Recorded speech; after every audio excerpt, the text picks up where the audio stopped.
সবাই যখন চলে গেল, পুরো এলাকা, পুরো অঞ্চল সব ফাঁকা। এবার তিনি মূর্তির ঘরের মধ্যে টালা ভেঙে প্রবেশ করলেন। গিয়ে দেখলেন বড় একটা মূর্তি আর ছোট সবগুলো। তিনি বড় একটা কুড়াল হাতে নিলেন, নিয়ে সবগুলোকে ভেঙে চূর্ণে চার করে ফেললেন। শেষ করার পরে বড়টার গলার মধ্যে ওই কুড়ালটা দিয়ে রশি দিয়ে বেঁধে ঝুলিয়ে রেখে তিনি আস্তে করে চলে এসে বাড়িতে শুয়ে আছেন। এবার ওরা তাদের এই পূজার ঘরে প্রবেশ করলো। সম্মানিত হাজরিন, ৬ষ্ঠ নম্বর হযরত ইব্রাহিম আলাইহিস সালাতু ওয়াস সালামের জীবনী থেকে আমরা জানার চেষ্টা করব। হযরত ইব্রাহিম আলাইহিস সালাতু ওয়াস সালামকে আল্লাহ সুবহানাহু ওয়া তাআলা এই পৃথিবীতে প্রেরণ করেছিলেন। ইব্রাহিম আলাইহিস সালামের জীবনের বিষয়গুলো ছিল অন্য নবী রাসূলদের থেকে সম্পূর্ণই আলাদা। ইব্রাহিম আলাইহিস সালাতু ওয়াস সালাম পশ্চিম ইরাকের বসরার নিকটবর্তী বাবেল শহরে তিনি 2160 সালে জন্মগ্রহণ করেছিলেন। তার পিতা তৎকালীন সময়ের নমরুদের একজন মন্ত্রী ছিল, মন্ত্রী পরিষদের, যার নাম ছিল আজার। পবিত্র কোরআনুল হাকিমে আল্লাহ সুবহানাহু ওয়া তাআলা এই আজারের ব্যাপারে কথা বলেছেন। আল্লাহ সুবহানাহু ওয়া তাআলা এই ইব্রাহিম আলাইহিস সালাতু ওয়াস সালামের জীবনী সরাসরি কোরআনুল হাকিমের মধ্যে উল্লেখ করেছেন। ইব্রাহিম আলাইহিস সালামের দুজন স্ত্রী ছিল, একজন ছিল হাজার আর একজন ছিল সারা। এই দুজন ছিল তার স্ত্রী। তার দুজন সন্তান ছিল, একজন ছিল হযরতে ইসহাক, যার বংশধরকে ইসরাইল ফ্যামিলি বলা হয়, ইসরাইল বংশধর বলা হয়। আর আরেকজন হলো হযরতে ইসমাইল আলাইহিস সালাতু ওয়াস সালাম, উনি হলেন বড়। আর তার থেকে 14 বছরের ছোট হলো হযরতে ইসহাক আলাইহিস সালাতু ওয়াস সালাম। এই দুজন ছিল দুই মায়ের সন্তান। সম্মানিত উপস্থিতি, ইসমাইল আলাইহিস সালাতু ওয়াস সালামের বংশ থেকেই আল্লাহ সুবহানাহু ওয়া তাআলা নবী মুহাম্মদুর রাসূলুল্লাহ সাল্লাল্লাহু আলাইহি ওয়াসাল্লামকে পৃথিবীতে পাঠিয়েছেন। কোরআনুল কারীমে যে সমস্ত নবী রাসূলদের ব্যাপারে খুব বেশি আলোচনা করা হয়েছে, ইব্রাহিম আলাইহিস সালাম হলেন তার মধ্যে অন্যতম। আমি দেখেছি এত বেশি পরিমাণে আয়াত এসেছে, এত কিচ্ছা, এত ইতিহাস, এত ঐতিহ্য, এত কিছু এসেছে শুধু ইব্রাহিম আলাইহিস সালামের জীবনীকে কেন্দ্র করে। আপনি হজ করতে যান, হজের যত অ্যারেঞ্জ রয়েছে, আয়োজন রয়েছে, সবগুলো আয়োজনের ম্যাক্সিমাম আয়োজনগুলো হযরত ইব্রাহিম আলাইহিস সালামের স্মৃতি বিজড়িত। ইব্রাহিম আলাইহিস সালামের স্মৃতি বিজড়িত অসংখ্য অগণিত কাজ সেখানে আল্লাহ তাআলা মাকাম ইব্রাহিম দিয়ে দিয়েছেন। সাফা মারওয়ার মাঝে দৌড়াদৌড়ি করার ব্যবস্থা করে দিয়েছেন হযরতে হাজার। তিনি যখন দৌড়াদৌড়ি করলেন সেই বিষয়টা আল্লাহ তাআলা করে দিয়েছেন। পাথর নিক্ষেপ করার কথা বলে দিয়েছিলেন। কাবা শরীফ নির্মাণ ইব্রাহিম আলাইহিস সালাম নিজে করেছেন, আযান দিয়েছেন। তিনি সেটাকে কাবা শরীফ মানুষের জন্য তিনি পরিষ্কার করেছেন, পবিত্র করেছেন, পরিচ্ছন্ন করে রেখেছেন, ইতিকাফ করেছেন, মানুষদের নিয়ে নামাজ পড়েছেন। অসংখ্য অগণিত স্মৃতি বিজড়িত রয়েছে এই কাবাতুল মুশাররফাতে।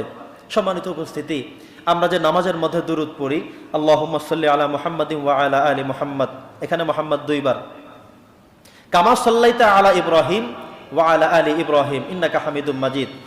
রাসূল করিম সাল্লাল্লাহু আলাইহি সাল্লামের নাম যেভাবে দুইবার দেয়া হয়েছে, একইভাবে সাল্লাইতা আলা ইব্রাহিম ওয়া আলা আলি ইব্রাহিম, ঠিক সেভাবে বলবো আমরা যে ইব্রাহিমের প্রতি যেভাবে দয়া করেছো, তার ফ্যামিলির প্রতি যেভাবে দয়া করেছো, সেভাবে দয়া করো। এই কথাটা এখন আমাদের বলতে হবে। তাহলে বোঝা গেল ইব্রাহিম আলাইহিস সালামের কত স্মৃতি রয়েছে, ইব্রাহিম আলাইহিস সালামের কত গুরুত্ব আল্লাহর কাছে রয়েছে। এবং আল্লাহ সুবহানাহু ওয়া তাআলা 5 জন রাসূলকে উলুল আজমি মিনার রসুল হিসেবে ঘোষণা দিয়েছেন। 5 জন রাসূল হলো আল্লাহর কাছে সর্বসেরা। 5 জন রাসূলের মর্যাদা আল্লাহর কাছে অনেক বেশি, যাদের মর্যাদা, যাদের সমমান কাছাকাছি অন্য কোনো নবী রাসূলরা আসবার কোনো সুযোগ নেই। আর তারা হলো, 1 নম্বর হলো হযরতে নূহ আলাইহিস সালাম, দ্বিতীয় হলো ইব্রাহিম আলাইহিস সালাতু ওয়াস সালাম, তৃতীয় হলো হযরত মূসা আলাইহিস সালাম, চতুর্থ হলো হযরত ঈসা আলাইহিস সালাম, পঞ্চম হলো হযরত মুহাম্মদুর রাসূলুল্লাহ সাল্লাল্লাহু আলাইহি ওয়াসাল্লাম। এই 5 জনের ব্যাপারে আল্লাহ তাআলা আলাদা করে বলেছেন উলুল আজমি মিনার রসুল। রাসূলদের মধ্য থেকে এরা 5 জন হলো সর্বসেরা, যাদের তুলনা কোনো কিছুই হতে পারে না অন্য কোনো নবী রাসূলদের সাথে, যাদের তুলনা, যাদের কাছাকাছি, যাদের পাশাপাশি অন্য কারো জীবনের, অন্য কারো ইতিহাস ঐতিহ্যের কোনো কিছুই হতে পারে না। আল্লাহ সুবহানাহু ওয়া তাআলা এখানে ক্ষান্ত দেননি। আল্লাহ তাআলা ইব্রাহিম আলাইহিস সালামকে বলেছেন আবুল আম্বিয়া, সমস্ত নবী রাসূলদের বাবা। সুবহানাল্লাহ বলেন। কেন বললেন? আদম আলাইহিস সালাম থেকে শুরু করে ইব্রাহিম আলাইহিস সালাম পর্যন্ত এখানে মোট 10 জন নবী বিগত হয়েছেন, মাত্র 10 জন। এরপরে ইব্রাহিম আলাইহিস সালাম থেকে শুরু করে এর পরবর্তী যত অসংখ্য অগণিত নবী রাসূল, সব ইব্রাহিম আলাইহিস সালামের এই 2 জন পুত্রের ঘর থেকে, বংশ থেকে বিস্তৃতি লাভ করেছে। তার মানে হলো ম্যাক্সিমাম নবী এবং রাসূলগণ এসেছেন ইব্রাহিম আলাইহিস সালামের বংশ থেকে। ইব্রাহিম আলাইহিস সালাম তো আল্লাহর কাছে অগণিত দোয়া করে গিয়েছিলেন। আমরা সেই দোয়াগুলো পর্যায়ক্রমে ইনশাআল্লাহ আপনাদের সামনে উপস্থাপনা করব। প্রিয় হাজিরিন, ইব্রাহিম আলাইহিস সালামকে আবুল আম্বিয়া বলা হয়েছে। তাকে বলা হয়েছে মিল্লাতা আবিকুম ইব্রাহিম হুয়া সাম্মাকুমুল মুসলিমিন। ইব্রাহিম আলাইহিস সালাম এর ব্যাপারে আল্লাহ তাআলা নিজেই আরো কঠিনভাবে বলেছেন যে ইব্রাহিমকে আমি ওয়ালাকাদ আতাইনা ইব্রাহিমা রুশদাহ, ইব্রাহিমকে আমি সত্য মিথ্যার পার্থক্য করার জন্য একটি মেধা দিয়েছি, জ্ঞান দিয়েছি। ওই সময় সমাজটা ছিল এমন, সব ছিল কাফেরে ভরা, সব ছিল মূর্তি পূজারিতে ভরা। এমন একটি সমাজে, এমন একটি সিচুয়েশনে, এমন একটি অবস্থা আমি ইব্রাহিমকে পাঠিয়েছি। তবে ইব্রাহিমকে অন্য সাধারণ সামান্য কোনো মানুষদের মতো করে নয়, বরং তাকে আমি অন্যদের থেকে সম্পূর্ণ আলাদা করে, ভিন্ন করে, কিছু মেধা দিয়ে, বুদ্ধি দিয়ে, বিচক্ষণতা দিয়ে আমি আল্লাহকে কিভাবে পাওয়া যায় সেই চিন্তা চেতনা দিয়ে তাকে আমি পৃথিবীতে পদার্পণ করিয়েছি। সুবহানাল্লাহ। সম্মানিত উপস্থিতি, তো ইব্রাহিম আলাইহিস সালাতু ওয়াস সালামের এই বর্ণাঢ্য জীবনী থেকে আমাদের অনেক শিক্ষা রয়েছে। ইব্রাহিম আলাইহিস সালাতু ওয়াস সালামের ব্যাপারে আমরা যেহেতু প্রত্যেক নামাজের মধ্যে কথা জানি, তার ব্যাপারে আমরা দোয়া করি, তার নাম আমরা দুবার উচ্চারণ করি, আমার রাসূলের কথাও দুবার উচ্চারণ করি। আল্লাহ তাআলা ঠিক সেই দুইবার নবী করিম সাল্লাল্লাহু আলাইহি সাল্লামের নামের পাশাপাশি সেই দুইবারই ইব্রাহিম আলাইহিস সালামের নাম উচ্চারণ করার ব্যবস্থা করে দিয়েছেন। এটা দুরুদে ইব্রাহিম আমরা বলি। দেখেন এখানে একটি বিষয়, এই দুরুদটার নামই দেওয়া হয়েছে দুরুদে ইব্রাহিম। তাহলে এই দুরুদটার নাম তো দুরুদে মুহাম্মদ দেওয়া যেত। এই দুরুদটার নাম হাদিস শরীফের মধ্যেও দুরুদে ইব্রাহিম দেওয়া আছে। তার মানে কত মর্তবা, কত গুরুত্ব। আমাদের অনেকের এই প্রশ্ন আজকে আমি জাগিয়ে দিলাম। এটা প্রশ্ন আপনাদের কাছে, নিজেকে নিজে প্রশ্ন করুন যে আমার রাসূলের কথা তো আমি নামাজে বলবই, দুরুদ তো আমি পড়বই, এটা সুন্নত হিসেবে তো আমি জানবই, কিন্তু সেই সাথে আমি ইব্রাহিম নবীর নাম কেন বলবো? তিনি কে? কি তার অবদান? কি এমন তিনি করেছেন? কোন কারণে আল্লাহ তাআলা নামাজের মধ্যে, প্রত্যেক নামাজের মধ্যেই প্রত্যেক বিশ্বাসীদেরকে শেষ বৈঠকে এসে ইব্রাহিম আলাইহিস সালামের নাম আমার রাসূলের সাথে দুইবার করে উচ্চারণ করতে হবে? কি এমন তিনি করে গিয়েছেন? কি ছিল তার জীবনীতে? কি ত্যাগ তিনি করেছেন? সেই ত্যাগের কথাও আমাদের জানার চেষ্টা করতে হবে। বন্ধুগণ আমার, ইব্রাহিম আলাইহিস সালাতু ওয়াস সালাম এত কষ্ট করেছেন। তার এই জীবনে তিনি সত্যের সন্ধান পেতে গিয়ে তিনি অনেক কষ্ট তিনি করেছেন, যে কষ্টগুলো অন্য কোনো নবী রাসূলদের সময়ে আমরা দেখতে পাই না। প্রিয় উপস্থিতি, ইব্রাহিম আলাইহিস সালাতু ওয়াস সালাম ছোট্টবেলায় তিনি দেখা শুরু করলেন তার সমাজের সব মানুষগুলো মূর্তি পূজা করে। কিসের পূজা? তারা গাছের পূজা করে, মাছের পূজা করে, তারকার পূজা করে, চন্দ্রের পূজা করে, সূর্যের পূজা করে, অনেক পূজা তাদের। ইব্রাহিম আলাইহিস সালাম এগুলো দেখতেছেন, চিন্তা করতেছেন, এমন করে কেন? আমি কোনটা করব? কিন্তু তিনি বুঝতে পারতেছেন যে এটা কোনোটাই সঠিক নয়, এটা কোনোটাই রাইট নয়, এই সবগুলোই হলো রং। তিনি বুঝতে পারতেছেন, কারণ সেই হিকমত আল্লাহ তাআলা তাকে দিয়ে দিয়েছেন। আল্লাহ কি বলেছেন?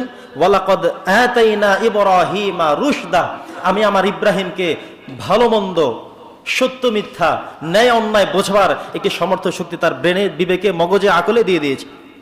এবার ইব্রাহিম আলাইহিস সালাম সন্ধ্যাবেলা যখন হলো, তিনি আকাশে অনেকগুলো তারকা দেখলেন, যেটি কোরআনুল কারীমে আল্লাহ সুবহানাহু ওয়া তাআলা সূরাতুল আনআমের ৭৬ নম্বর আয়াত থেকে শুরু করেছেন। আল্লাহ বলেছেন, ফালাম্মা জান্না আলাইহিল লাইল রাআ কাওকাবান ক্বালা হাযা রাব্বি ফালাম্মা আফালা। কি হলো? সন্ধ্যাবেলা তিনি দেখলেন যে সব মানুষ পূজা শুরু করলো। কিসের? তারকার পূজা। তিনি এবার তারকার দিকে লক্ষ্য করে চিন্তা করলেন যে তারকার পূজা করে, তাহলে এটা কি রব? তিনি নিজেকে নিজে প্রশ্ন করলেন। মাঝে মধ্যে আপনি আপনাকে প্রশ্ন করেন, জানেন যে আমি একজন মানুষ হয়ে নামাজ কেন পড়ি না? আমি এই মাত্র লোকটাকে ঠকালাম কেন? আমি মিথ্যা কথাটা কেন বললাম? এটা কি আমার জন্য ঠিক হলো? আপনি আপনাকে প্রশ্ন করেন না, আপনি আপনাকে জিজ্ঞাসা করেন যে আমি এটা কেন করলাম? আমি কি আসলে এমন করবার মানুষ? আমি কি এমন বংশের? আমি নামাজ পড়ি, এই কথা কি আমার সাথে যায়? এই আমল, এই কাজ, এই ফাইজলামি, এই জুলুম, এটা কি আমার দ্বারা হতে পারে? আপনি আপনাকে প্রশ্ন করুন। ইব্রাহিম আলাইহিস সালাম শিক্ষা দিয়েছেন।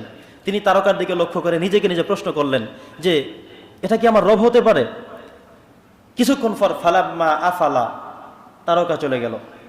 ইব্রাহিম আলাইহিস সালাম এবার তারকার দিকে লক্ষ্য করে তিনি চিন্তা করলেন, যেটা চলে যেতে পারে সেটা তোমার রব হতে পারে না। সন্ধ্যাবেলা উঠবে, ভোরবেলা চলে যাবে, তাহলে রব যদি এমন হয় এক বেলা পাবো, এক বেলা পাবো না, তাহলে দিনের আমার আকুতিগুলো, দিনের আমার সমস্যাগুলো কার কাছে উপস্থাপন করব? তিনি চিন্তা করলেন এটা আমার রব হতে পারে না। ফালাম্মা ক্বালা লা উহিব্বুল আফিলিন, তিনি বললেন যেটা অস্ত চলে যায়, নিভে যায়, মুছে যায়, আমি সেটা বিশ্বাস করতে পারি না। ফালাম্মা রাআল কমারা বাযিগান ক্বালা হাযা রাব্বি, এবার চন্দ্র দেখতে পেলেন তিনি। কোরআনুল হাকিমে বলছেন, সূরাতুল আনাম ৭৭ নম্বর আয়াত, তিনি চাঁদ দেখে দেখলেন অনেক বড়, চাঁদ অনেক বড়, অনেক চমৎকার, দেখতে সুন্দর। মানুষ পূজা করা শুরু করলো। এবার ইব্রাহিম আলাইহিস সালাতু ওয়াস সালাম তার পাশে গিয়ে চিন্তা করলেন, নিজেকে নিজে প্রশ্ন করতে লাগলেন। ফালাম্মা আফালা, সেটা অস্ত চলে গেল। তিনি আবার বলেন, লাইন লাম ইয়াহদিনি রব্বি লা আকুনান্না মিনাল কওমিদ দাল্লিন, যদি আমার প্রভু, যিনি সত্যিকার প্রভু, তিনি যদি আমাকে হেদায়েত না দেন, সঠিক রাস্তা না দেখান, তাহলে আমাকে দেখাবার মতো আর কেউ নেই।